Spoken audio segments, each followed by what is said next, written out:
My parents lived very, very much central London. So a lot of my desire to get out to the horses was obviously to be with the animals themselves, but also to be out in nature. When we go back to your childhood and you say about going out on those long rides out into the countryside, being immersed in nature, almost channeling, feeling really connected to the world around you and the horse. So most of my therapy horses are also awesome dressage horses. Some of them are trained right through Grand Prix. So now people know me as a dressage guy as well. And I'll talk about what's the connection between dressage and the brain. I would just be found age 3, sat in the field, chatting to them. And the horses sort of all around me. And can you remember how it felt when you did retreat to the horses and when you started to shift from that time of feeling that real mental breakdown to being in that release with the horses?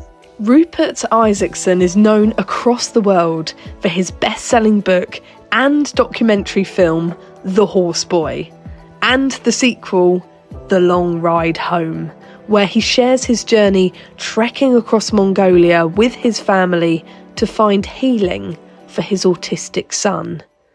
It's magical, moving, and so inspiring.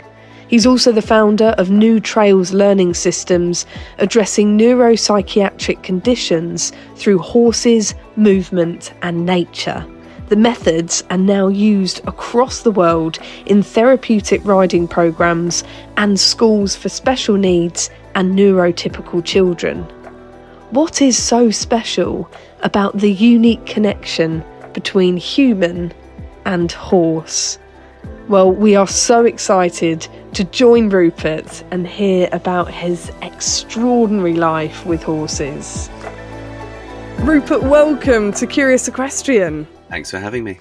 Can I say how much I loved your beautiful book and the documentary that is so moving? It left me in tears at the end of it. And we'll talk about the filming process and letting us all into your lives and your family's life at such a difficult time, which must have been incredibly hard to do and challenging amongst yourself and your wife and for Rowan too. But before we go there, take us back, Rupert, to your childhood with horses. I know that you grew up between London and a remote farm training horses. When did you realise you had a unique connection with horses? I think like a lot of people, I can't ever remember a time when I didn't. And even though my parents were Londoners, they were colonial South Africans who transplanted to London, and there had been horses in the family in Africa a lot. And it skipped a generation with my folks. But I had a great aunt who had married into a hunting family in Leicestershire. And although by the time I came on the scene, the horses were all retired, but living out their last days in the field at her farm, I would just be found age 3, sat in the field, chatting to them. And the horses sort of all around me and sniffing at me, and all of us very happy in each other's company. And it's sort of been that way ever since, really. The horses have just always been part of my family, really. But I didn't have my own horse until I was in my teens, because my parents, of course, resisted it as much as they could.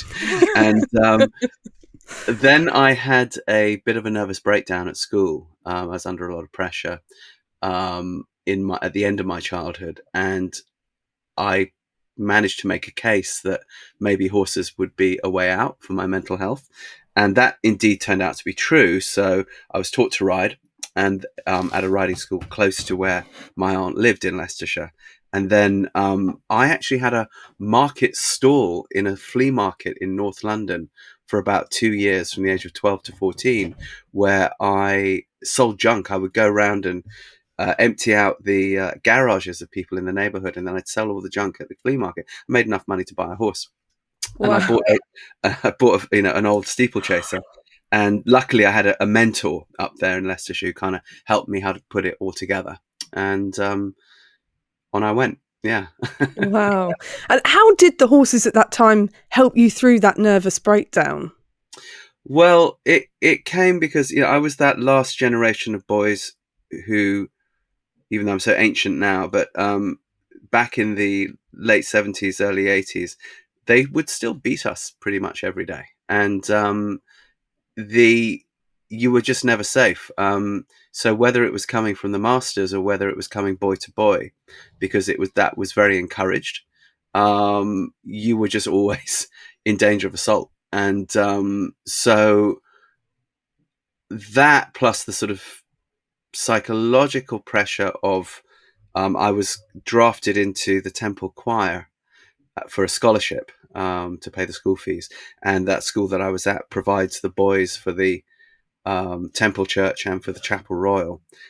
So I ended up in the Temple, and it was a little bit Lord of the Flies. It was, you see the boys in their cassock and their surplice, and it all looks very angelic. It's not, or at least it wasn't then. And there was really no supervision, so there was a lot of violence. And I think after a while, it just kind of got on top of me. So I wanted to kind of retreat and retire, and I knew what I needed. It wasn't just horses; it was nature. I needed green space. I needed trees. I needed, and grass. And my parents lived very, very much central London, so a lot of my desire to get out to the horses was obviously to be with the animals themselves, but also to be out in nature. And as soon as I made that shift, in my early teens, everything changed. And it shows that how resilient we are, and also how really, as organisms, because we're just like earthworms or frogs, I mean, we're organisms, when we're outside of the environment that we're designed for, there will just always be an inherent amount of stress as a baseline. And then if you add other stresses to that, at a certain point, things will give. But what's interesting is how quickly one can rebound. That, I think, was the thing I really learned, was that if you can be put in the right environment, you rebound really fast. And can you remember how it felt when you did retreat to the horses, and when you started to shift from that time of feeling that real mental breakdown to being in that release with the horses? Yeah, it felt like sanctuary. I've always felt that nature is sort of like my church. And particularly as I had plenty of opportunity to observe the church at close quarters. And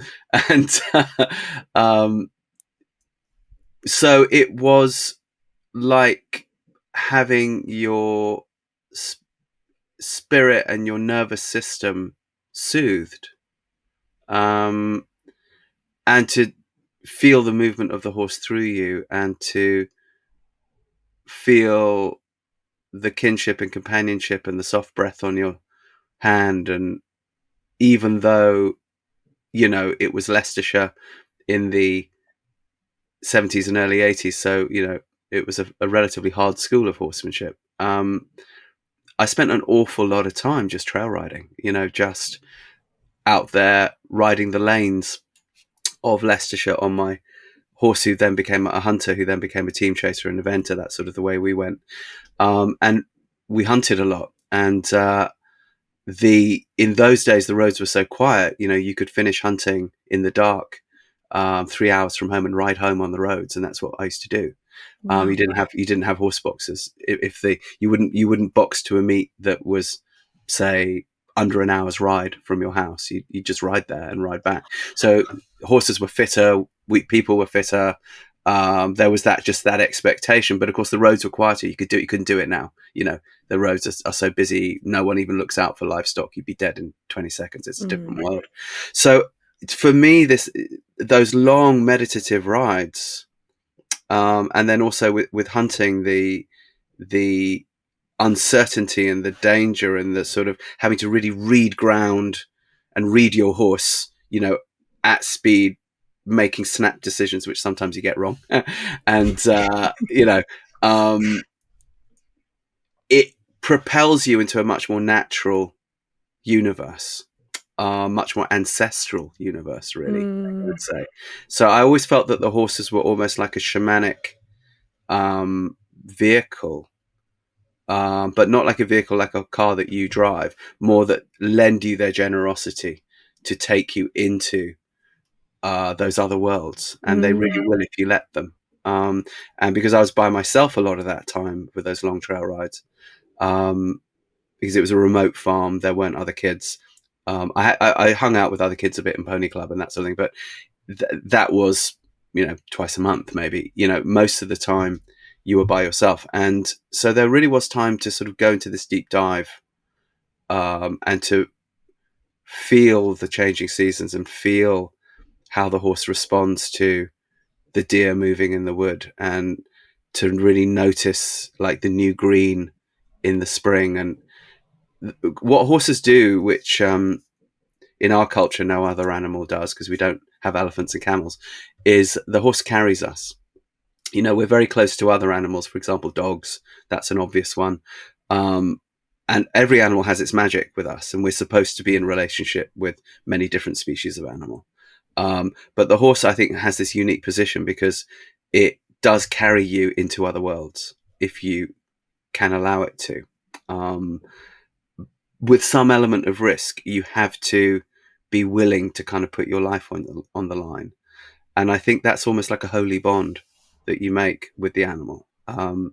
So that they are a cult in many ways, I feel, horses. And, obviously I've delved into that shamanic side later. Also, before everyone jumps on me for fox hunting, I do want to say that at a certain point I gave it up. But I didn't give it up because I ever felt it was intrinsically wrong. I feel that the arguments around that are very ambiguous, and where people come down is a very personal thing. So I've also got absolutely nothing wrong with anyone being an anti. I totally get it. But for me, it was a shaman approaching me on the Navajo reservation in Arizona when I was doing all my human rights. Oh no, I've lost you. Did I freeze? Can you hear me, Rupert? I can hear you, but I wonder if We've lost connection. Oh no. Oh, he's back. Yeah, I'm back. Oh, thank goodness. Okay, so here's a tip. Whenever you start talking about... Am I still gone, or am I... No, you're here. I can hear you. All right. Whenever you start talking about the shamanic in these things with electronics, they quite often shut down. Really? Yeah, it happens all the time. When I was on the Journey On podcast, as soon as we started talking about that, boom, it failed. And then we just got the spinning wheel of death, and we had to re-record the whole thing. But whenever I've been with shamans and healers in other parts of the world, if you ever set up electronic equipment, it will frequently just malfunction and fail. It gets overloaded by spirit activity.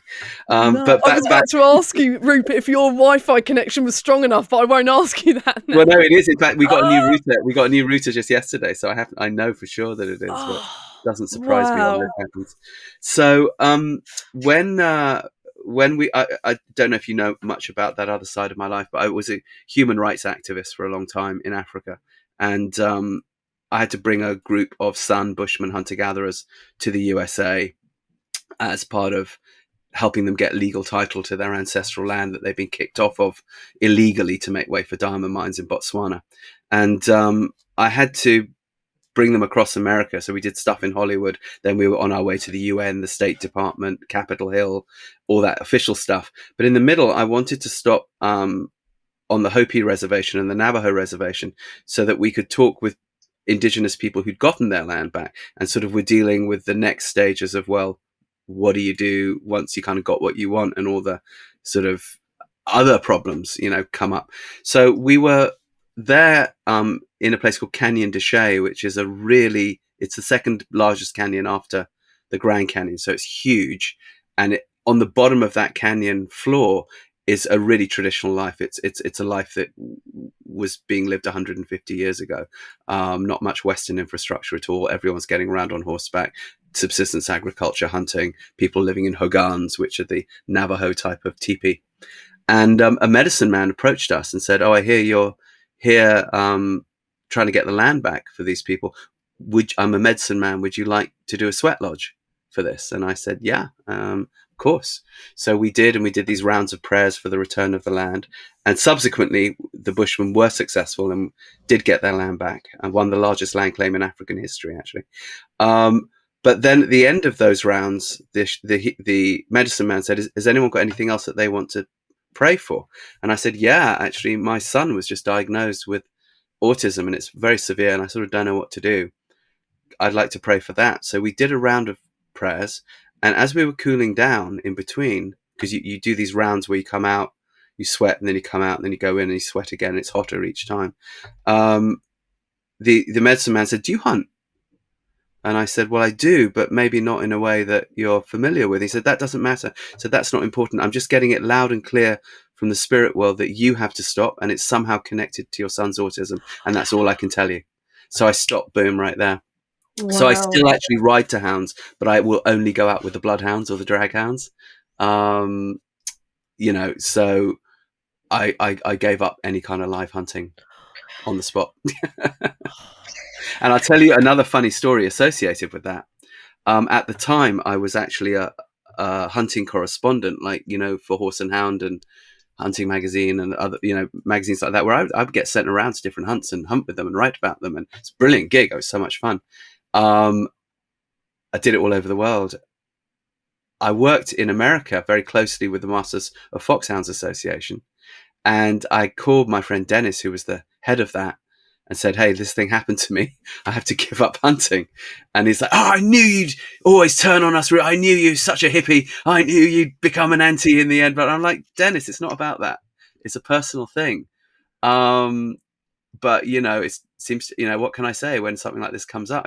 As my friend, I wanted to let you know, as I'm having this conversation with him. I lived in Texas at the time, and Texas does not have a lot of foxes, not like England, because we have a lot of coyotes, and coyotes don't tolerate foxes, so they will kill them when they can. So if you see a fox, it's like maybe once or twice a year. It's kind of a big deal.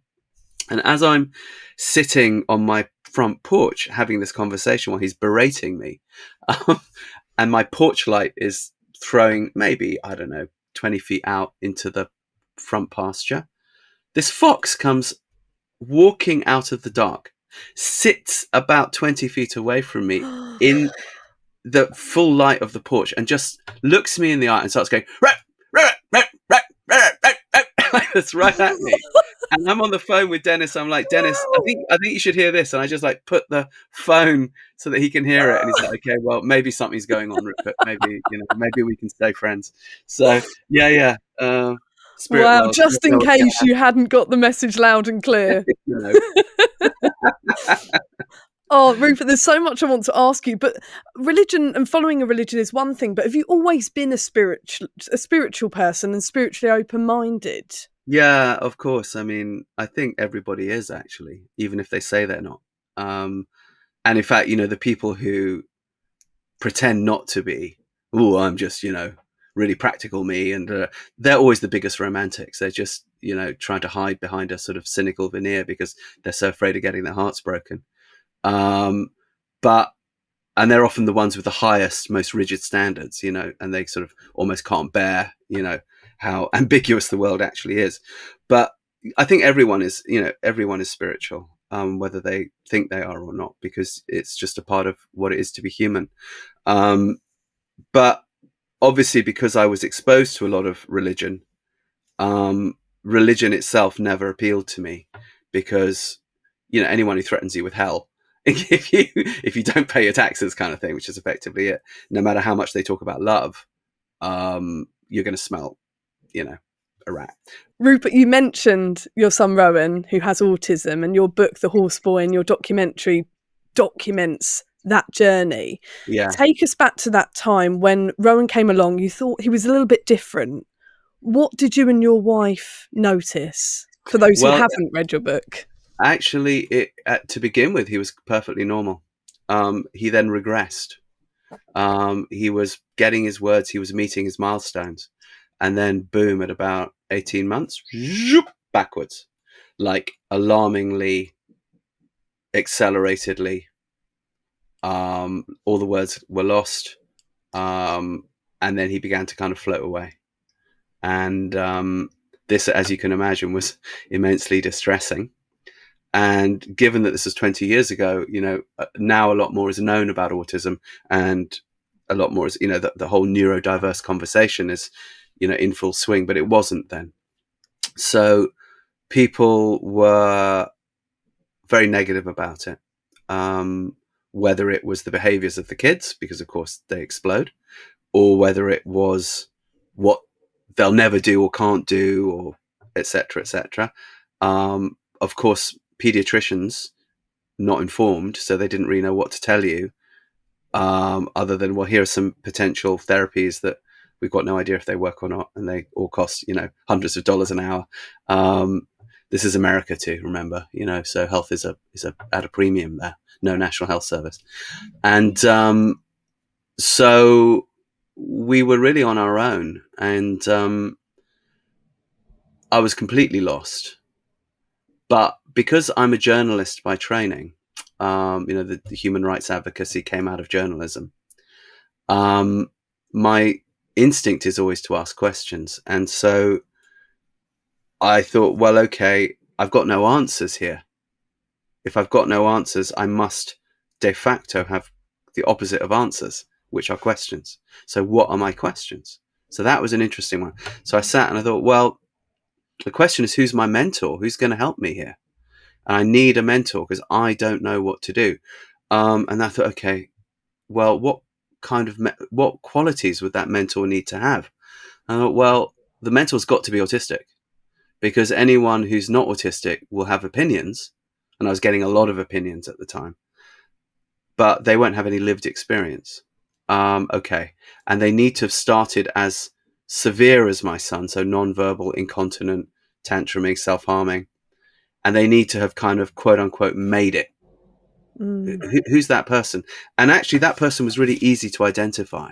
That was and still is someone called Dr. Temple Grandin, who you should have on your podcast, who's possibly the most famous person an autistic person in the USA. That's why I'd heard of her. And she's a tenured professor at Colorado State University. She's an animal scientist, but she's also a neuroscientist, human neuroscientist, and she's also multiple best-selling author, and books on the brain, books on animal behavior, books on autism, and so on. And so I thought, but when she was 3, she was rocking in a corner, wiping her poo on the walls, and they were going to institutionalize her, nonverbal. So I just sent her an email. I just found her university email address, sent her an email and said, can I have an interview, please? And she was nice. She said, yeah, sure. So I flew up and I went into the office with her, and she was behaving in a really autistic way. She was what you call stimming. So she was flapping, she was squinting at this pen, and she didn't even notice me come in for a while. And she went, I was totally stimming out there, okay, let's talk. And as I saw her doing that, it was like a weight lifted off my shoulders. It's like, oh, I get it. You can be like that and totally make it in the world. Great. I just need to learn how to do it. So I sat down in front of her and said, how does my son become you? And she said, Rupert, do 3 things. I did those 3 things, and I've been doing them ever since.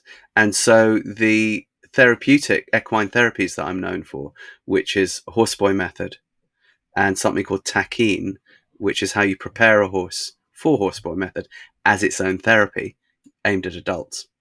And we also have something called movement method, which gets you the same results in the brain, but without horses.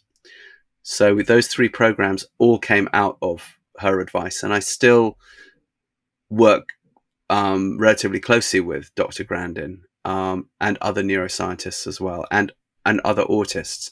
So I'm always led by the mentors. And if it works, I'll keep doing it, sort of thing. Similarly with the horse training side of what I'm known for, which came out of those therapeutic things. So now people know me as a dressage guy as well.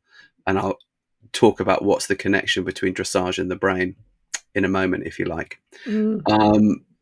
Again, I didn't know anything about that world. So I tried, the kind of usual British dressage way in, riding lessons that don't work, where people yell at you. And thought, no, that's, this is not what I need to do. And so I eventually ended up down in Portugal with a rather legendary family called the Valença family, who it's a name to conjure with in the dressage world. And Luis Valença is sort of regarded as probably the greatest living master of the art of sort of equestrian art, sort of currently alive on the planet, probably. And I ended up with him, standing in an arena with him 10 hours a day, just recording and asking and writing down every single thing. So I will always go with mentors. Any good idea that I've had is never actually my idea. They're all the ideas of my mentors, and I just promulgate them. And Rupert, tell us about when Rowan first met horses. It was Betsy that he had a special connection with, and you describe it as a direct line. Can you tell us what that looks like to the outside eye? Totally. And what you got to remember here was that despite the fact that I'm an obsessive horseman and always have been, it wasn't my idea to pair my son up with horses at all. Because at that time in Texas, I was riding semi-professionally on the sort of B jumper circuit. And all of the horses that I was in contact with were way too overreactive for an unpredictably explosive kid like Rowan. And I had no background in therapeutic riding or anything. So but it was following Dr. Grandin's advice of just taking him out into nature and following what he wanted to do and then going along with that. So we fell into foraging first. And that was what he wanted to do. So I foraged with him, and I'd lived with bushmen. So, hey, I know how to forage. Even in it doesn't take me long to work out the edible plants in any area that I'm in. And it was in the course of one of those foraging expeditions, ironically, that he noticed Betsy, my neighbour's quarter horse mare, in the field on the other side of the wood, and went to her and got through the fence before I could grab him, and ended up under her hooves.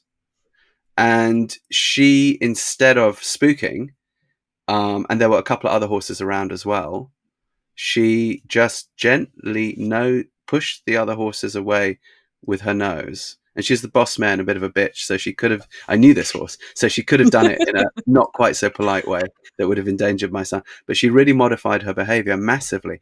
And then she backed off so that he was no longer under her hooves. She went backwards, and then she bent her head to him and began to lick and chew and sort of explore him with her muzzle. And I realized, and he reached out to her, and I realized that there was this direct thing passing between them. And I was observing it, heart in mouth, because, there's also that part of you like, shit, is he going to get trodden on?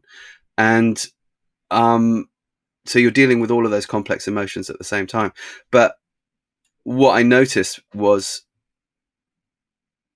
whatever line he had to her was completely different to what I understood the human relationship with horses to be, where you are the trainer or the rider and you tell the horse what to do or ask the horse what to do or whatever. This is on a whole other level. And I realized, oh my gosh, I really don't know about horses. I thought I did, but I guess I'm going to learn. And indeed, I lived in the saddle with him. So I didn't start riding with him at first, but he wanted to go back to her every day. And he'd show me with his body what he wanted to do, first by leading me to her and then by standing next to her in the field and kind of jumping up and down like that. And I knew her. I knew she was a quiet horse. So I thought, okay, fine. So I put him on top and just kept my hand on him while she grazed. And he would just lay on her like she was this couch. And all of his agitated behavior would just go. And I didn't know why at the time. I do now. I now know the science behind it. And then I thought naturally, okay, well, what would happen if I rode with him? It being Texas, Western riding, most people west of the Mississippi or in Central South America or in Northern Asia grow up in front of mum and dad in the saddle. They don't get taught on a lunge around, going around pony club style. It's a more organic process of learning because people still get around on horses to a large degree down there. So I borrowed my neighbour's saddle. It was his horse. He was my friend Stafford, an amazing man. And on the first day that we were together in the saddle, I was riding down Stafford's drive, and he had a pond to the right. And Rowan by now had what's called echolalia, where they'll say stuff, but it's not what people call appropriate speech. So it's not like, mummy, I'm hungry, mummy, I'm thirsty, mummy, I need the toilet, mummy, I love you. It's like, it's an elephant, and that could mean anything. Or it could be like repeating some part of an advertising jingle or something out of a Thomas the Tank Engine video that they've heard it randomly or seemingly randomly. As we're riding down towards this pond, a big heron big blue heron gets up and flaps away. He goes, heron. And I didn't know he knew that word. And I certainly didn't know that he could associate that word with the bird. Wow. Accurately. This is appropriate speech. This is incredible. And this happened basically the same week that his speech therapist actually gave up on him and said, I don't think this kid is going to talk appropriately. So I'm like, no worries. I've got a new therapist.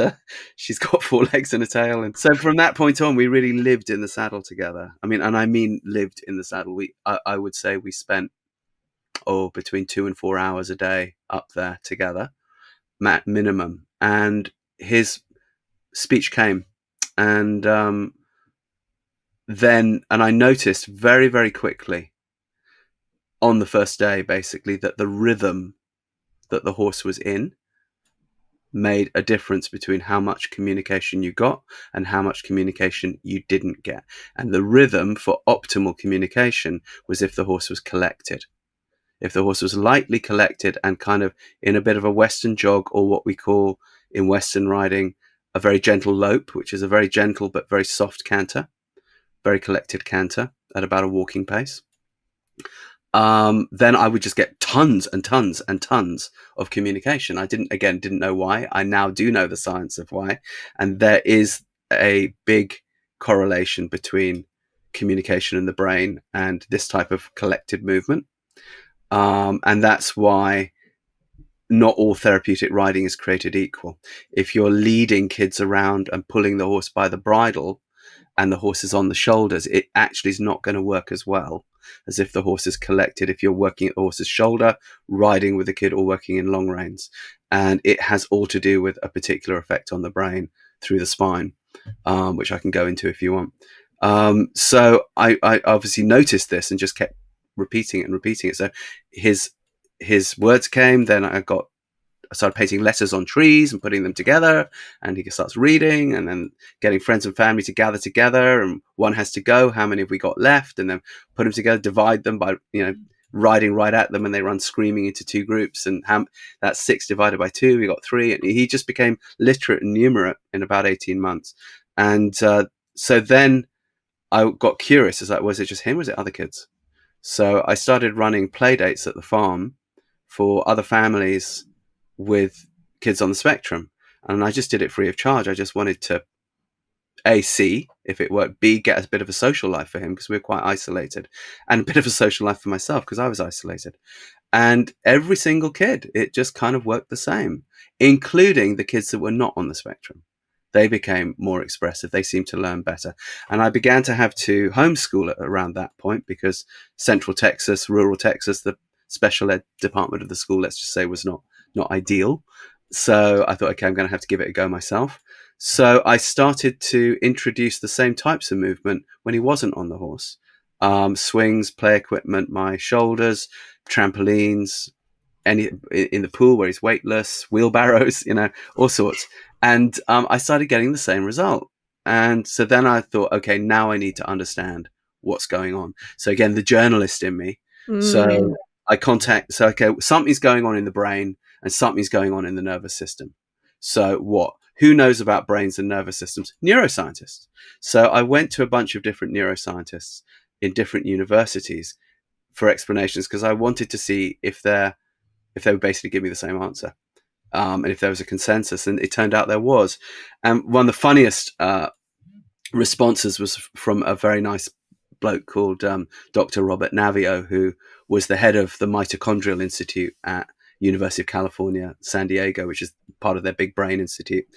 And he said, Rupert, through no intelligence of your own, you've accidentally stumbled into a way to turn off what neuroscientists call the cell danger response of the brain, which is the anxiety, fear center of the brain, fight, flight, freeze. It's what you call the amygdala. And the amygdala is the part of your brain that detects threats and tells your body to produce adrenaline and cortisol. Cortisol is the stress hormone, which is a neurotoxin, kills brain cells so that you will act, not think in a moment of danger. Problem is, if you're getting that all the time, you're getting so much cortisol, you can't think at all, you can't learn, but the intellect's intact. It's just like behind a locked door. And he said, what you've done is you've found a way to turn that off so that the intellect is now available.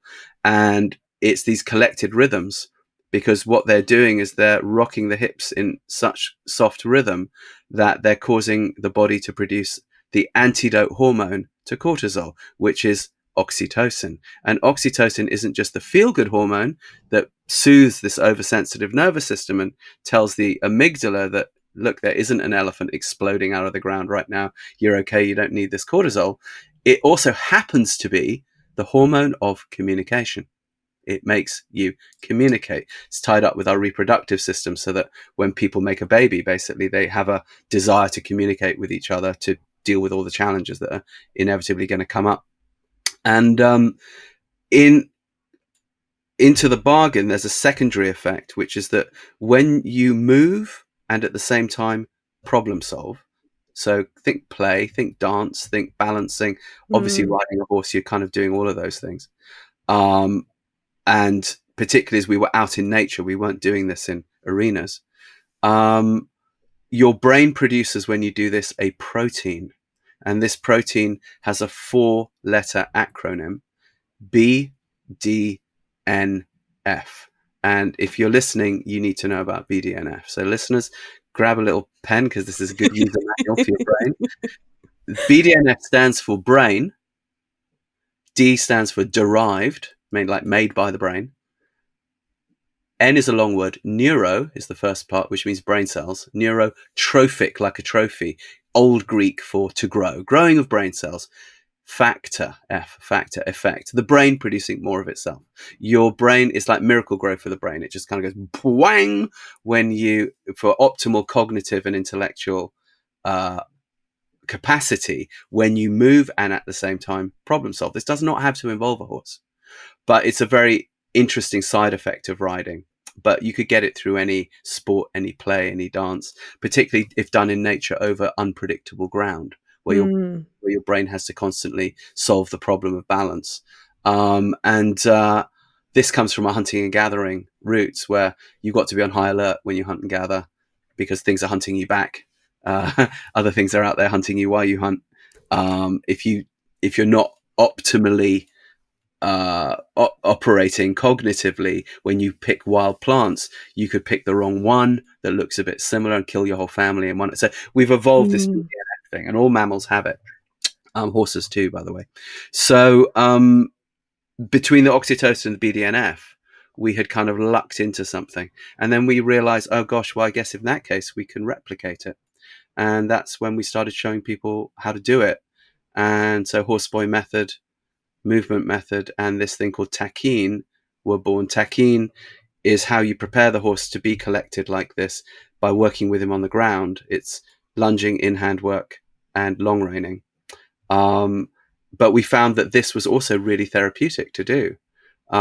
So we now work with a lot of people with trauma and adult autism. We work with the German Army and the US Air Force and veterans in the UK, and with this. And the idea is like, this horse, usually it's an older horse that's been donated to a therapy program.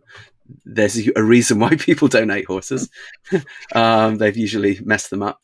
And so you say, well, look, this horse was broken in service. Would you help me put this horse back together so it can serve that, and you were broken in service, but you don't have to say that really.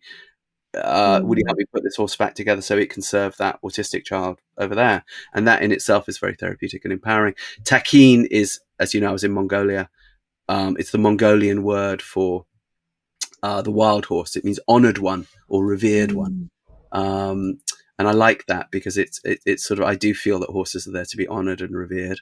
And then the Mongolian thing was, okay, so in the midst of that whole adventure, because I've been living and working in Africa with these hunting gathering peoples, the San, the Bushmen, I had been exposed in the course of that, like anyone who works with those people, to a lot of healing, a lot of shamanic practice, and I'd seen it working. Stuff that happens in front of your eyes that you just cannot explain, but you have to be comfortable saying, I don't know why that's working, but it's happening. And it's all tied up with nature as well. So, of course, it was logical for me to think, well, maybe I should try that route a bit with Rowan as well. He's had this breakthrough with horses. Africa is not a horse culture. Where is there a place that combines this kind of healing with horses? And well, that's Mongolia. The gut feeling, got to go. So we did this amazing trip across Mongolia, and that became the movie and the book, The Horse Boy.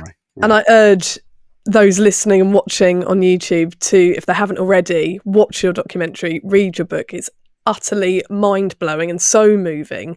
And there's so many aspects we could talk about, Rupert, but I really want to ask you about when Rowan met the shaman, because you would expect, with all the banging and the very elaborate costume that they're wearing, if I can respectfully call it a costume, it's a very vivid scene walking into that tent, and Sure. for Rowan, I would have thought he would have been overwhelmed by the banging and the noise and the humdrumming and the costume. But he was drawn to the shaman, and you see him sitting in the shaman's lap. And how surprising was it for you as Rowan's dad to see this unfold in front of your eyes? And did you expect Rowan to react in that way? I guess I didn't really know what to expect. The only really deep exposure I'd had to shamanic practice was with the son of the Bushman, and there it's quite peaceful. The healer themselves goes through quite a traumatic process as they go into their altered state of consciousness, what you call trance. But the person receiving the healing, when they come and put their hands on you at the fireside, it feels very peaceful and very lovely. The Mongolian tradition is very different. As you say, a lot of drumming, and it's a lot of psychic theatre and drama. And I actually got whipped as part of it. Yeah. Me, not him. Yeah. I saw this bloke coming towards me with a whip to the guide. I don't know how you and your wife felt with me, that. Isn't he? and my guide goes, little bit. It's important not to cry out. I'm like, oh man. You know? So, okay, in for a penny. But I got the point, because you never got any sense that they were trying to do anything abusive. It was that they were trying to, drive out bad energies, basically. But they never did anything like that with Rowan. They were very, very sweet with him. But the first ceremony, he was a bit overwhelmed, but only right at the very beginning. And then something shifted, and then he started laughing, joking, playing with the shamans. And then by the time we ended up at the end of the journey, we were in Siberia. There's a part of Siberia that comes down into northern Mongolia. And that's where the reindeer people, the Satan, live at high altitude. And the reindeer herders have actually a very different tradition, which is much more similar to the Kalahari San Bushmen. It's gentler. And that healer ghost worked on Rowan for 3 days, and Rowan just couldn't get enough of it, was crying when he had to leave the tent, loved him.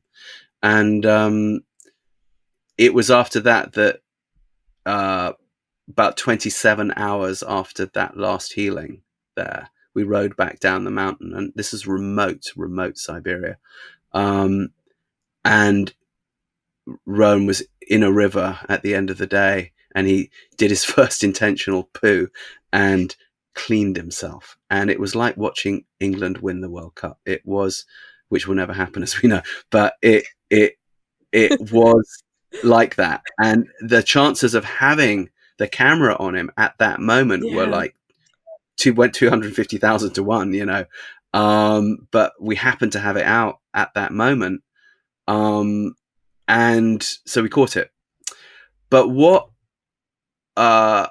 Ghost said is, he said, to make this healing stick, and it didn't surprise me when he said this, because this is the sort of thing the Kalahari Bushman would say too, is you have to do 3 more journeys and 3 more healings, one in the next 3 years. He said, you don't have to come back here. I realize that this is the utter end of the earth for you, and it's, not easy to get to us. But he said, you've got contacts in Africa. Go there, you'll find your way.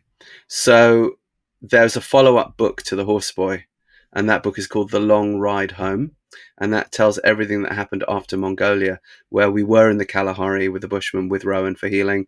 We were in the Daintree rainforest in Australia with the Kuku-Yalanji bush Aboriginals, amazing healing. And then on the Navajo reservation, back on the Navajo reservation with an amazing healer called Blue Horse there, who I know. And each time there was a major shift.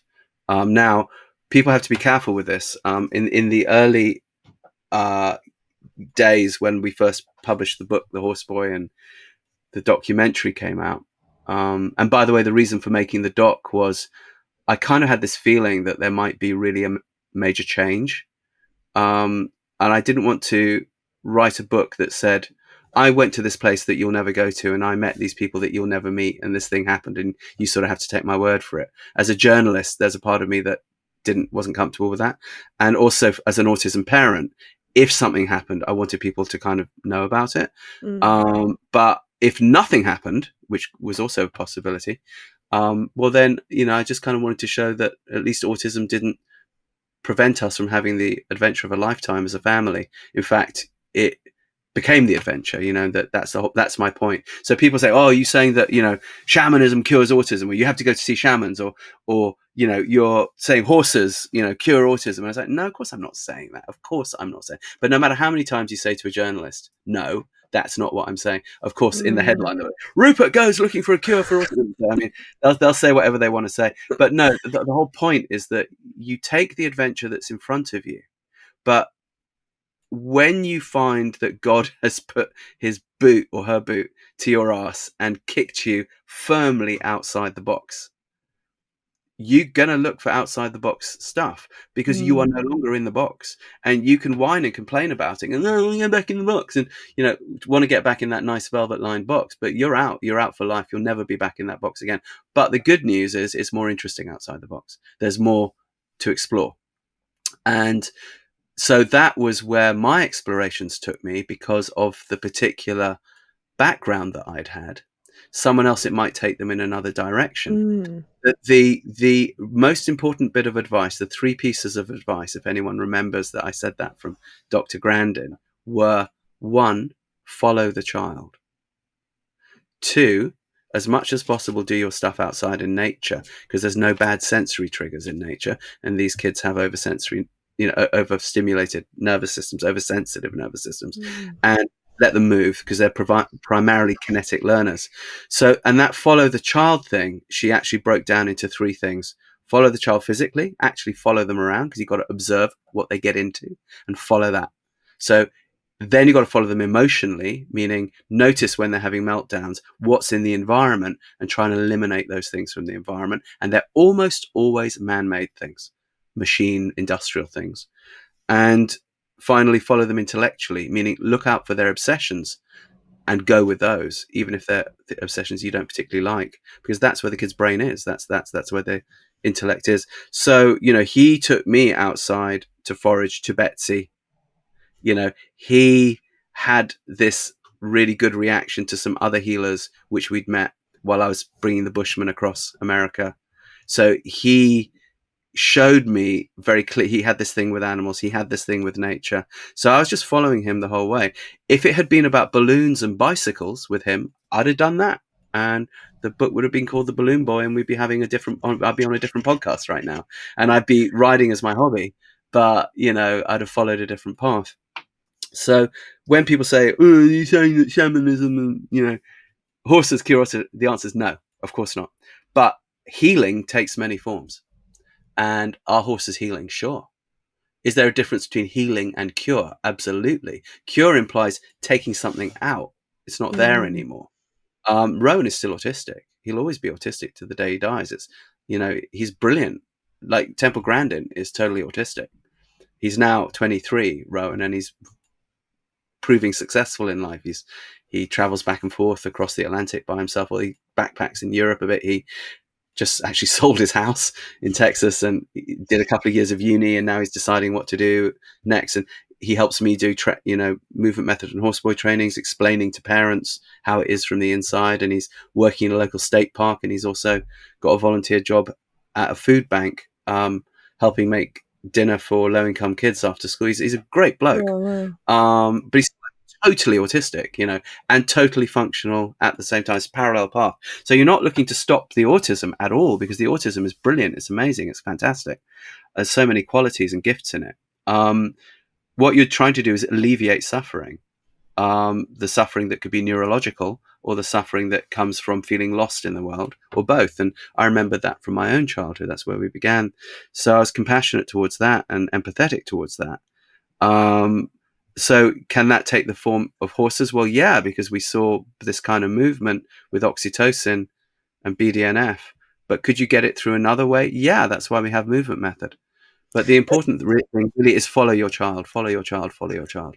And it's so interesting, Rupert, when we talk about horses as therapy, there is riding and there is riding. When we go back to your childhood and you say about going out on those long rides out into the countryside, being immersed in nature, almost channeling, feeling really connected to the world around you and the horse. Very different to people trying to be close to horses and being shouted at in arena to sit up, to boot the horse, to get their leg on. And actually, it's quite hard to find that connection, isn't it, in the modern day? To have the quiet and the peace and the time, and actually to be given that space to have that connection with horses. Well, the problem is now, horse riding has become a sport rather than a culture. And obviously, for a lot of people, horses are still a way of life.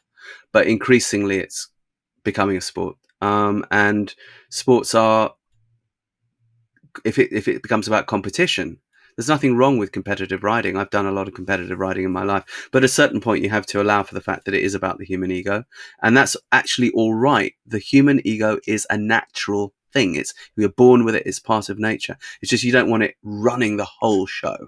And so a lot of people get into horses because they dream of the beauty and the freedom and the spiritual side of the horse and, the wonder and the beauty of it. And then they find themselves confined in a world full of arseholes, and that, how did I get here? And the reason is, it's very simple. It's because we inherit the current way of looking at riding from the military. So in the old days, all my horse family were ex-military, and they were like cavalry officers in the Boer War and things like that. And you were shouting at people there because you wanted to get them battle hardened, in the same way that you scream in the infantry, the sergeant gets in your face and screams at you. And the whole idea was school of hard knocks. You're supposed to fall off a lot because you're supposed to become resilient and not afraid of that, and blah, blah. And in a military context, well, you can, I guess you could see the efficacy of that. But of course, that's not what most of us are looking for. But that's unfortunately what we've inherited. So the whole way yards are run along these hierarchical military lines, with all the shouting and the humiliation and all of that.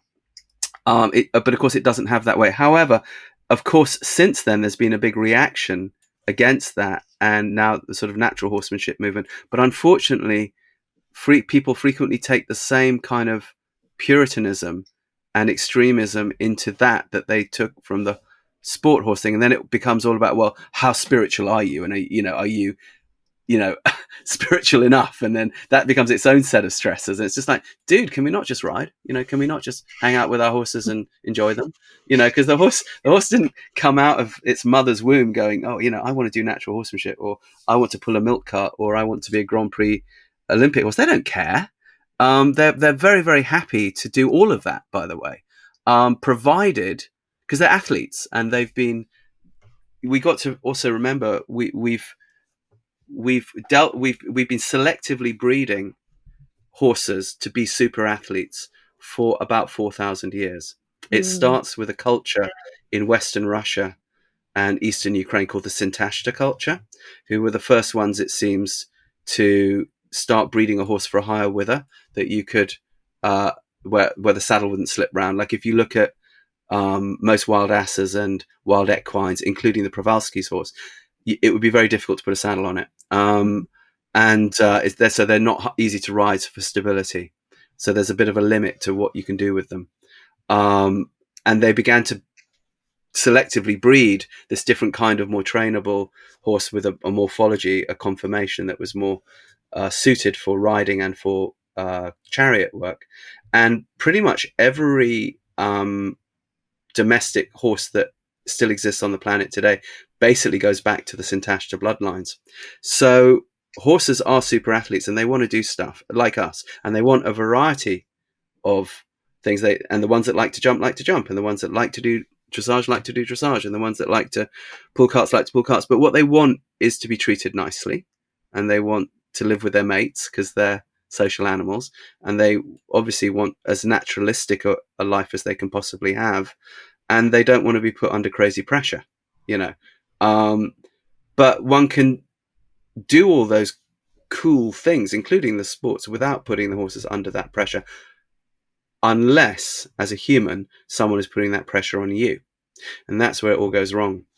So if you've got a teacher or a coach or someone who themselves feels a lot of pressure to get this result with you, then they put that pressure on you, and then de facto we're both putting that pressure on the horse, then it goes down the toilet. But it's very easy to break free from that, and the way to do that is to enjoy your pony, you know, just to enjoy your pony for the sake that they're a pony, you know. And that, how cool it is it that I get to hang out with a pony. To me, all horses are ponies. The bigger the horse, the more it's a pony.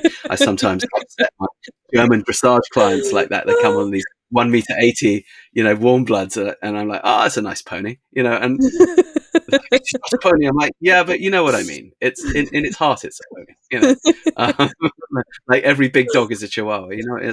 So yeah, you know what I mean.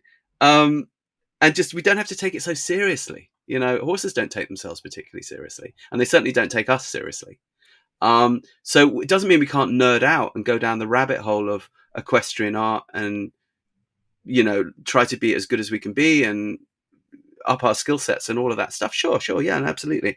But we don't have to make that purgatory for ourselves or the horse. But sometimes that's all we know because that's all we were taught. And I was taught that way. So I think I probably did that a lot when I was younger, but luckily I was trail riding a lot as well. So and that's also the nice thing about hunting. Hunting is not competitive. You're just kind of out there surviving. So, but you're not in competition with anyone. It's sort of you and your skill set against the environment in a funny way, but it's not, but you've then got to go with the environment. You can't go against the environment. It'll kick your ass. You know, it's bringing back, hearing you talk, Rupert, it's making me so thankful for my wild, you know, childhood and teenagehood. I didn't, like you, have my own horse because my, you know, it was like, no, you're not having your own horse, too much money. But I did get to go and roam free on my friends' ponies and just go, you know, galloping through the woods or walking through the woods and just immersing myself in nature. And I've always been quite an anxious person and quite a high-wired person. And there was something about being in the saddle that would just silence that overthinking and just bring me back and root me and ground me and bring me back to who I am. And you know, I just feel so lucky talking to you and reflecting on that, thinking how lucky I was to not be doing, you know, 10-meter circles round and round, perfecting the art of the rising trot. Right. Now, I'm going to play devil's advocate for the 10-meter circle now, because what you say is absolutely true. And at the same time, there's nothing wrong with exploring an art. So, for example, you know, now, because of the connection with collection and communication and our therapeutic work, I, of course, had to do a deep dive into dressage, and I learned the old master's way of teaching horses from the ground. So most of my therapy horses are also awesome dressage horses. Some of them are trained right through Grand Prix. So some of my therapy horses, they'll do 1x tempi changes, and they'll do pirouettes and piaffe and passage. And some of them even capriole and do the airs above the ground. And it's brilliant fun and it's fantastic. But I'll do that stuff on the trail. I'll do that stuff having fun. I'll put the kids up on the horse in passage so that they can get like maximum oxytocin effect. And it's playful and it's fun and we're having a laugh. I'm not worried about what a judge will think. I'm just pursuing my art in a way that's casual. And if I feel the horse isn't into it today, no problem. We're just going to go jump or go trail ride or whatever. Or maybe they want to do usually what the horse wants to do is a little mix of everything. A bit like me, a bit like you. So there's nothing wrong with the 10-meter circle and the 20-meter circle. These things are really useful tools to help us evolve the art. All that's wrong is the pressure. If those things can be explored without pressure and enjoy. So what's interesting now is I live in Germany, and I'm attached to what you call here a Reitverein. A Reitverein is a riding club, but the riding clubs in Germany are quite big deals because they came out of the post-war. What would happen is a bunch of people that like riding would pool all their money, and then they could afford to like build a covered arena and put in a cross-country course and blah blah blah blah blah. And the government put a lot of money into this. The German government decided to really put money into two sports: riding and football. And they flooded that with money, with the results that we've seen in the last 50, 60, 70 years. And it was the Brits kind of learning to work the German system of dressage finally and sort of beat them almost at their own game, which has seen the big success in British competition dressage in the last 20 years. But unfortunately, that's also come at a price because the Germans can be a bit humorless about the whole thing. And not all of them, there's amazing riders here, but it can be a bit like that. And so I was having this problem with keeping clients, because I get a lot of dressage clients, not just therapy clients. Therapy clients, I always just go out of the arena. I don't care about the weather. I'm straight into the forest because that's where we want to be. But I realized that I was having a lot of trouble keeping my dressage clients emotionally safe in arenas where there were like really grumpy people like charging about on big warm bloods and being unpleasant. And I was like, well, and then I went, but hold on, why am I doing this in an arena in the first place? I mean, there's only like certain number of days in the year where the weather forces you to do that. The rest of the time, why don't I just do what I do anyway? Go and do all our dressage on the trail. So I've got this program called Dressage in Nature, and we just go out and we'll take beautiful pictures of you like piaffing under that lovely tree or doing your tempo changes coming up that lovely hill with the old church behind you, and just play with it and have fun with it and work the long reins down the country lane and work in hand, or your in-hand patterns and your lateral patterns on the forest path, with the deer flitting across in front of you. And when it's done that way, everything suddenly gets easy. There's something about the arena that is an inherently pressure-full environment. It's you focusing only on this one thing.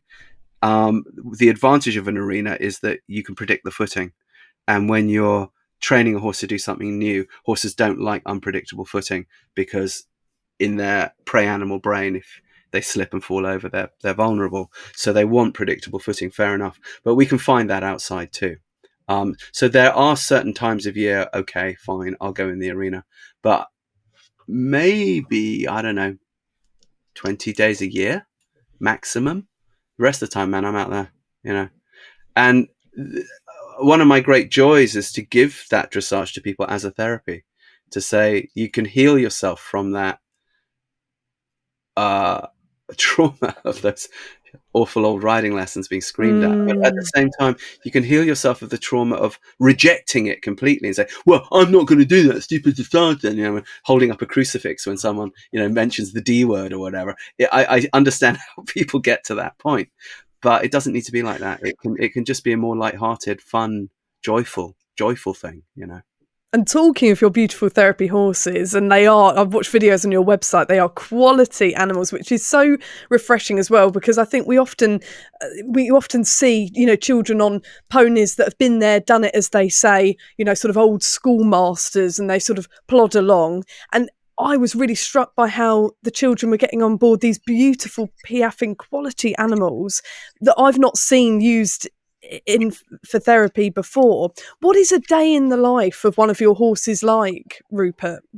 Well, one of the things, just so people know, is that our quality animals, many of them didn't start that way. A lot of them were donation horses that came to us crocked, with bad. Wow. People say, I've got this horse, he'd make a great therapy horse. What they mean is, you've messed this horse up and you just don't want to look after him now for the rest of your life. Now he's got a dicky tendon, now he's got a dicky back. You want me to pay for the next 15 years of that horse's life and walk away feeling kind of virtuous that you gave your wonderful horse. Like, fuck you.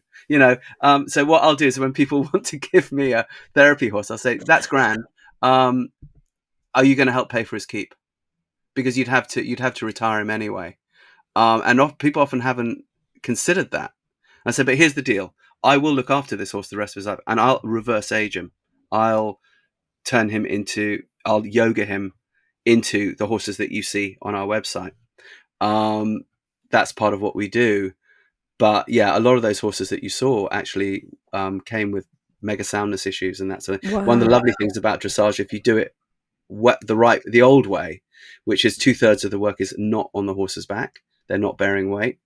You can rehab most injuries. It's like a yoga.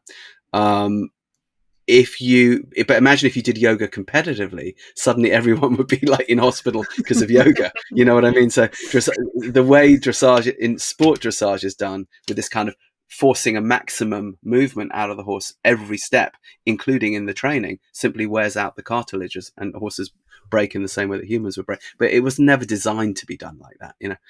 That's just a sort of anomaly that's come up in the last 50 years or whatever. But okay, so a day in the life of our horses. My own horses, because the Horseboy program, there's probably over 100 locations around the world, and everyone does it a bit differently. It's a very flexible sort of framework of tools. It's not like a rigid method. But my own horses, they live outside, and they can wander in and out of shelters as they wish to. Now, I do know that not everyone has that luxury, and if your horse is living in a livery yard and they have to be stabled and they only go outside, I'm not shaming you here. You work within the parameters that you've got. Just love your horse, But I'm unlucky that yes, they can wander in and out of shelters. Oh. They can free feed hay, and then they can wander from there out into fields, and in again. And they're rugged, but they're never inside.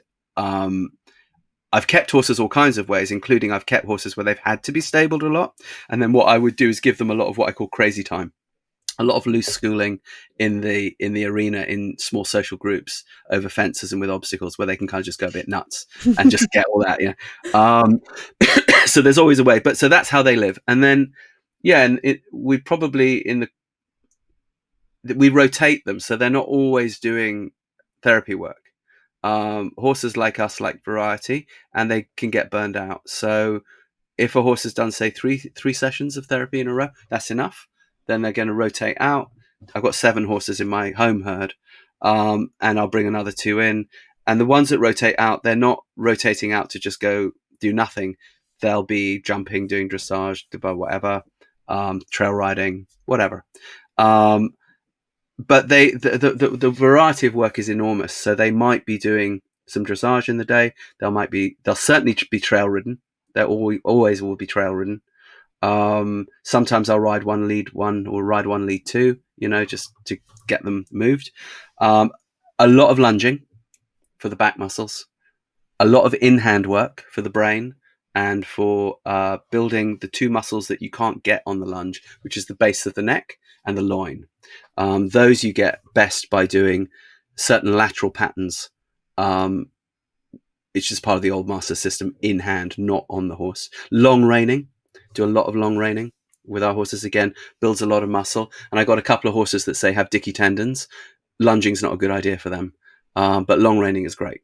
So lunging is long reining is a bit like if lunging and in hand had a baby. That would be the long reins, because you get sort of some of the best of both worlds. You get a lot of work over the back of the horse, that they can learn all the collected work, but maybe you're limited to the walk and the trot. You can actually canter in the long reins, but it's a fairly specialist thing. We do have a couple of horses that do, and we trick train them as well. So they all have a certain number of tricks that they like to do, which they'll do particularly with non-verbal kids, like retrieving, smile, targeting, getting up on the pedestal, saluting, lying down, kneeling, bowing, and they dig it. Hind leg walking, having fun. And each one has their kind of set of party tricks, and they're like, check me out. Check out my tricks. Great for them mentally, keeps them mentally stimulated, learning the tricks.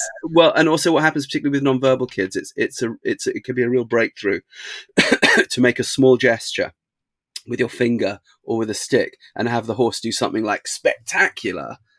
And it's like, whoa. It's also very empowering, and it's like very direct cause and effect. And the horses enjoy it. So they're always happy to do it.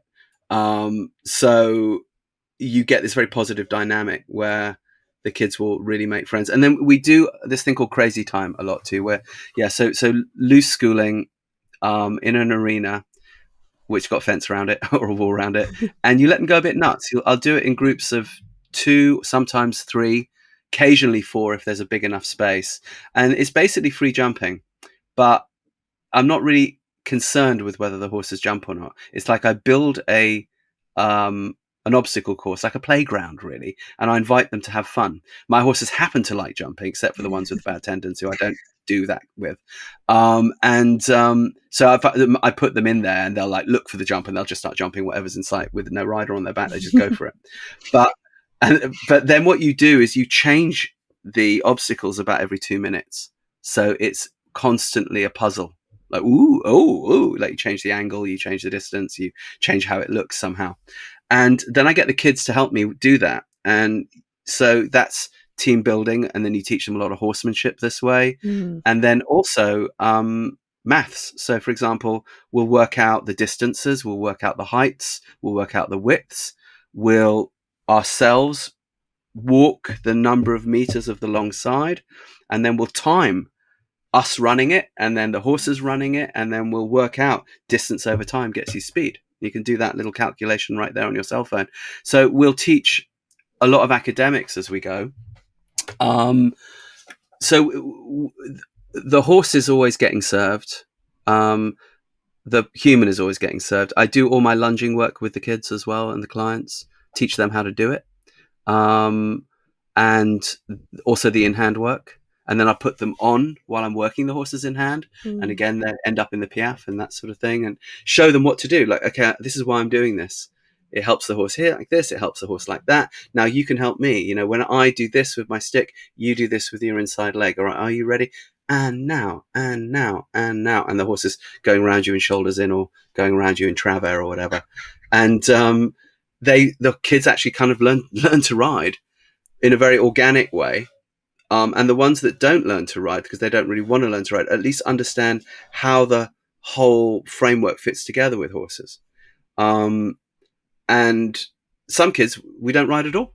They're not interested in the horse, and I'm doing movement method, and we're out there shooting bows and wading through streams. But I might take a horse along, because I never know when they might decide to. So what I'll do is I have a horse available. Like, okay, you want to go down in the creek? We're going to go wade in the creek and learn about, creek ecology and frogs. But do you mind if I bring my horse Zag with me? Because he'd quite like an outing. And at the very least, he can have a bit of a graze. But tell you what, I'll put a saddle on him, because we're going to walk back up. So then I'll have a horse like available. And then I'll say, hey, we're walking back up the hill from the creek. And then it's like, hey, if your legs get tired, you can always sit up there if you want. And that's often how the kids that are a bit more circumspect about the horses will get into it. I'll never be like, this is riding therapy and it is your time to ride right now. No. I'm going to do whatever the kid wants to do. But my horses will come along as part of it. And then if the kid decides to and reach, then and then what happens is, if inevitably they end up becoming part of that life, and also part of the feeding and the rugging and the picking up the poo, and there's a lot of poo, as you know. Oh yes, it's all about the poo picking. I think horse ownership is 90% poo, isn't it? It's poo. And 7 horses is more poo than 1 horse. So we have Poo Mountain, which we climb every morning. And what thing with poo though is, obviously you can teach all science through poo.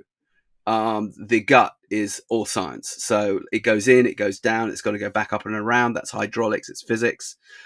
Something happens in there with the squirgler wurgler and the chemicals. Well, that's chemistry, obviously.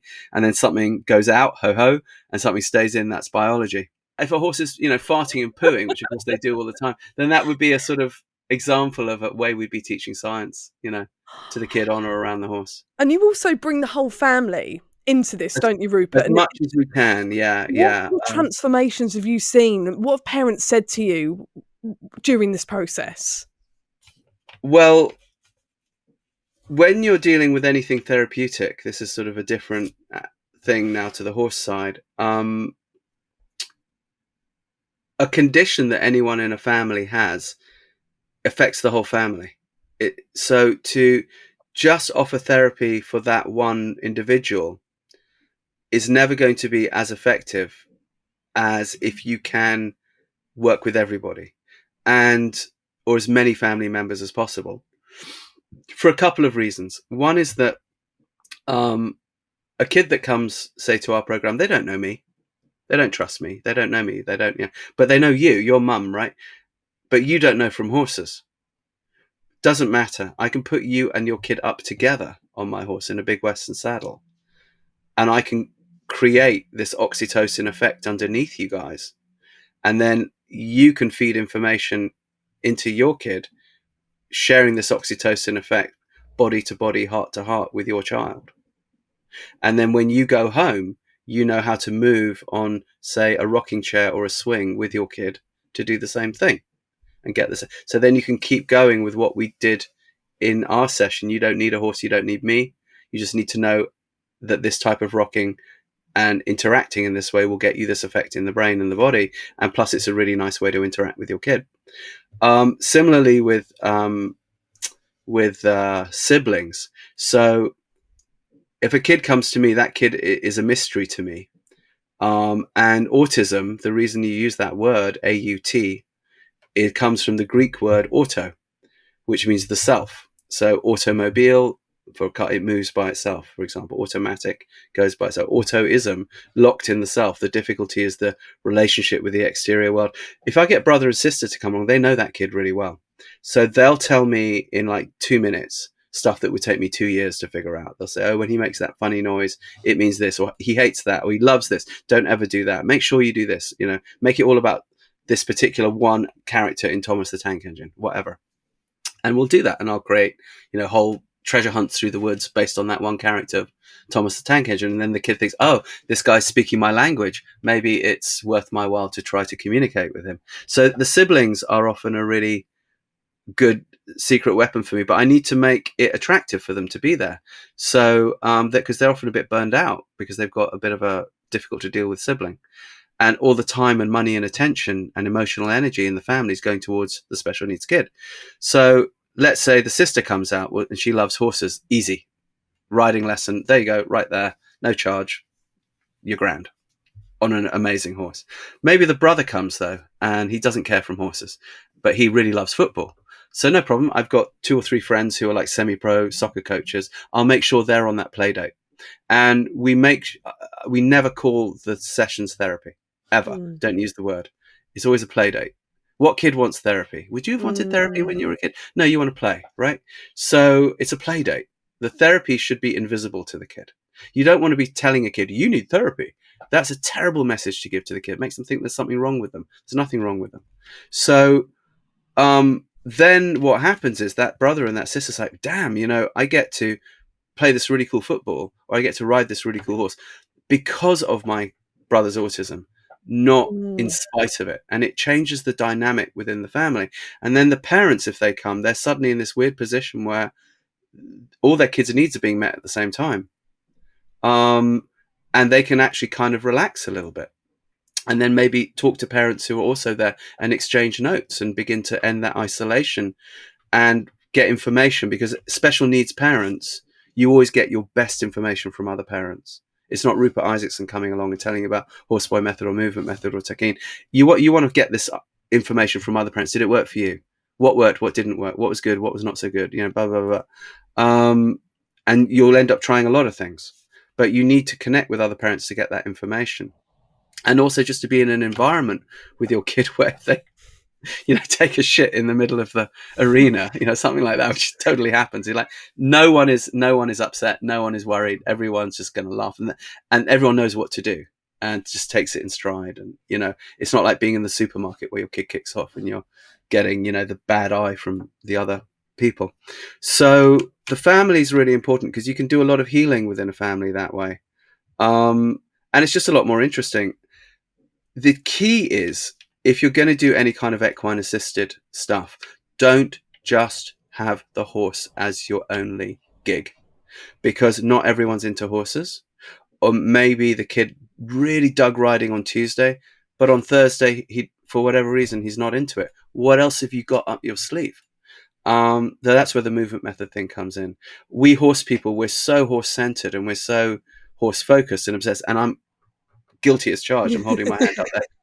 We're like born again Christians. We're like, all about the horse all the time. And we can bore for England, like, oh, if I told you about the shoulder in, at a dinner party, you watch everyone just falling asleep while you talk about the shoulder in for 5 hours, even when you know that they're totally bored by it. Somehow you can't stop. That's horse people. So, and the kind of bossiness that comes with horse people and the opinionatedness that comes with horse people, this can be perceived as very threatening to a kid that has a very heightened sense of anxiety.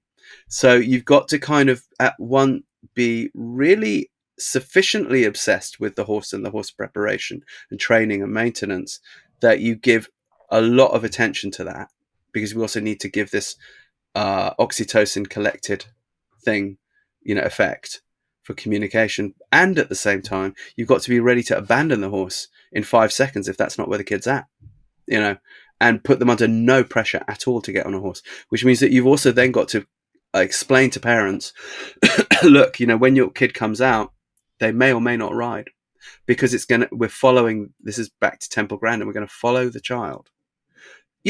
Over the course of a bunch of sessions, they're probably going to get curious about the horse, but we're certainly not going to force it on them. And what we're never going to do is try and teach a kid how to ride. If the kid clearly demonstrates that they want to learn how to ride, well, of course, we're going to go with that. But that's actually a minority. Most of them want to have a sort of experience with and around and through the horse that is very different, that riding might be included in that. But the whole healing experience is actually something a bit greater. And you want to use nature as much as you can. So get out of the arena. If you have to be in the arena, you can do really interesting things, like when everyone's chucking their Christmas trees out, have them all donate their Christmas tree to you and create a forest in your arena. And ride in that fairy tale forest, right?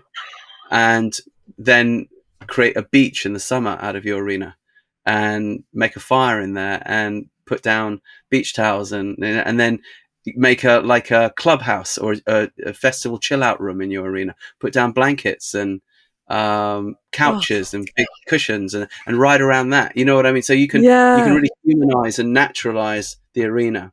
Put good art in there. Playpen, very imaginative, really creative. Yeah, exactly. Because what you're dealing with here is the brain, the human brain, the imagination. It's what and the horses will dig it too. Hey, it's different today. Wow. Way more and fun. Sometimes we even do this with living trees. Like I've got some horseboy centers will actually have like a whole bunch of small trees that we'll bring in on little hand carts and set up a forest before the kids do their thing, and then we'll take that out when we need it to be just a horse training thing again.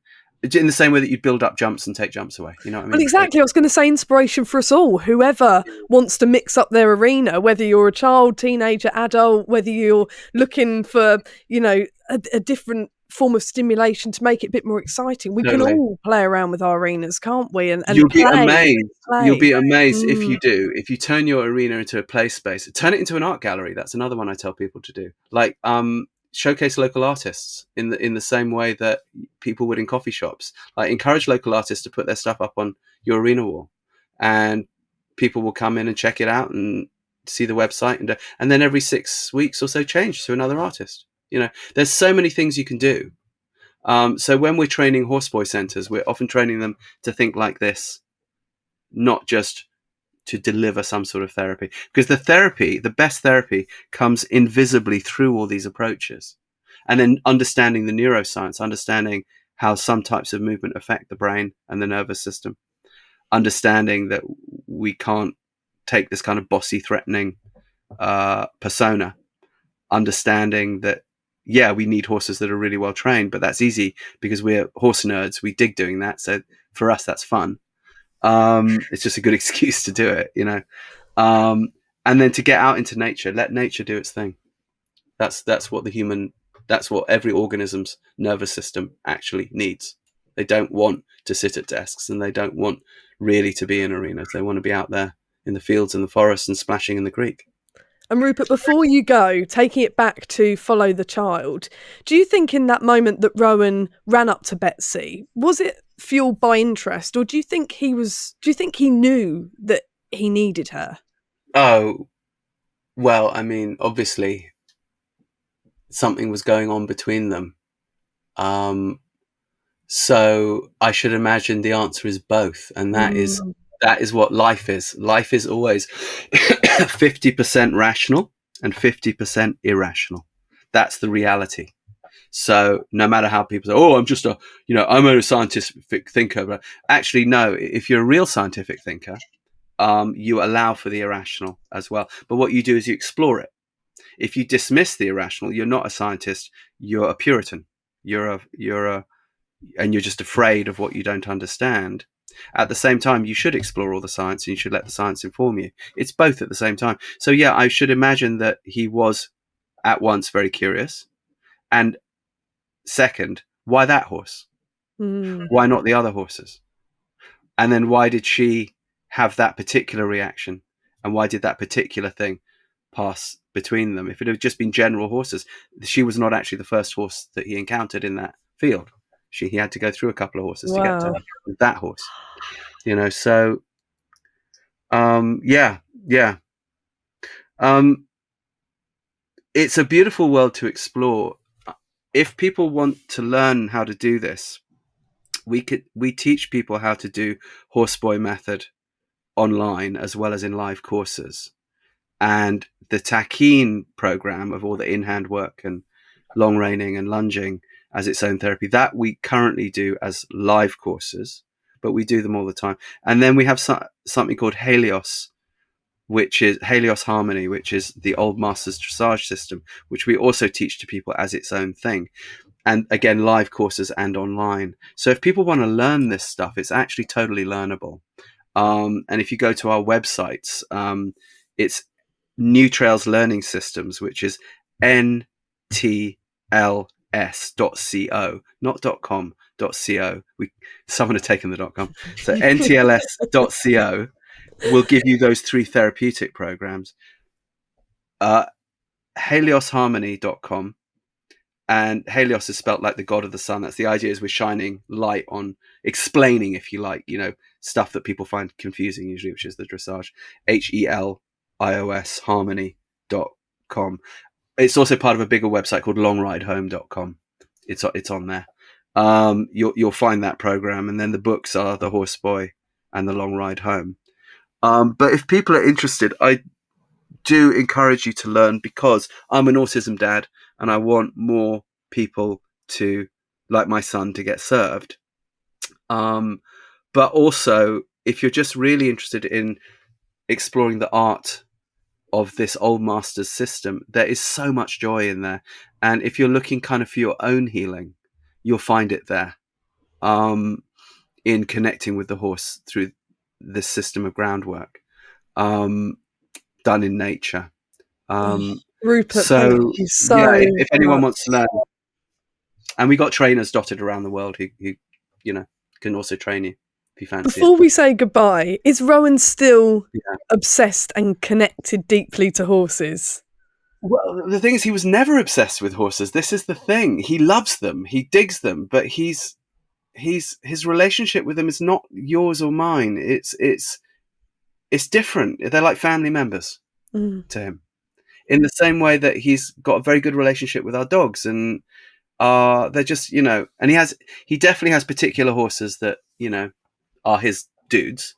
Got a big horse called, because he's a huge guy now, Rowan. He's bigger than me, and he's, I've only got one horse that can really take him, and that's my big Lusitano Brabant, who should not really be able to be a therapy horse at all. I mean, he's hot as hell, but with the right, with this system of training, and he knows, when Rowan shows up, he's like, dude, I'm your horse. I'm your horse.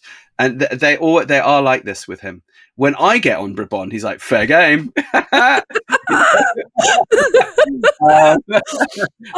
Brilliant. That's great. You know how horses are. They adapt themselves. But some horses will turf people off, won't they? Send them flying through the air, and other people, they're quiet and calm as a cucumber. Indeed, it's incredible, isn't it? That unique connection. There's so much more going on in the horse's mind, than we'll ever fathom. But I think that's for me that the thing is what Rowan, he lives when he's, because he when he's sort of in my orbit, because he's 23 now, so a lot of his life is independent. But when he's with me, it's an equestrian life, and he's in there and he's riding and he's cleaning poo and he's enjoying. He knows, he's very wise. He knows that he probably won't get on a horse if it's not prepared by me or one of the people within the horseboy world that he knows really well and trusts, because he knows horses can be, dangerous. But there's the horseboy is like a tribe. It's in over about 40 countries. There's a lot of people who are running centers who are just amazing people who you should probably have on this podcast. Definitely. People like Joelle Dunlap in Square Peg Foundation, California, utter genius. Terry Brosnan in Ireland, at Kilcloon, Stuart's Care Kilcloon. These are just off the top of my head. Cheryl Bartow of Smiling Goat Ranch in California. Megan McGavin of, it's called Chats, Cole's Horse and Autism Train Station. For her, she built it around her kid. Amazing. David Doyle in Ireland. There are these incredible people. Henrik and Gitti Berghoff in Germany. I'll put you in touch with all these people. Please do. They don't just do horseboy. They've got like whole other things that they do. And that's the thing I would also say to people. If you're going to do some sort of therapeutic thing, in the same way as if you're going to do any discipline within riding, don't just do one. Do a variety. If you're going to want to do some sort of equine-assisted thing, we're absolutely here to help you, but we're certainly not going to say you should only do our programs. No, you should do about 5 or 6 different ones. And yeah, you can come and learn this dressage stuff with us, but you should do like 20 other things as well, And by the way, there's all these different styles of dressage. Do them all, explore and do Western and jump and do whatever have fun. Make it a variety and let one thing inform the other thing. There's no one thing that's better or righter than anything else. Rupert, thank you so much for coming on Curious Equestrian. It's been fascinating and eye-opening, and I just love how you've encouraged us all as well to explore and to play with our horses. Thank you so much for letting us into your world. It's been amazing. Well, thank you for having me on. It's been a real honour. Thank you so much for listening to and watching Curious Equestrian. If you enjoyed this episode, please don't forget to subscribe to us on YouTube so that you don't miss an episode and all that's coming your way, or you can subscribe to us on whatever podcast platform you listen. If you could leave us a review on Apple Podcasts, that would really help us to find lots more lovely listeners. And you can also follow us on Instagram @Curious Equestrian Podcast. We'll see you next time.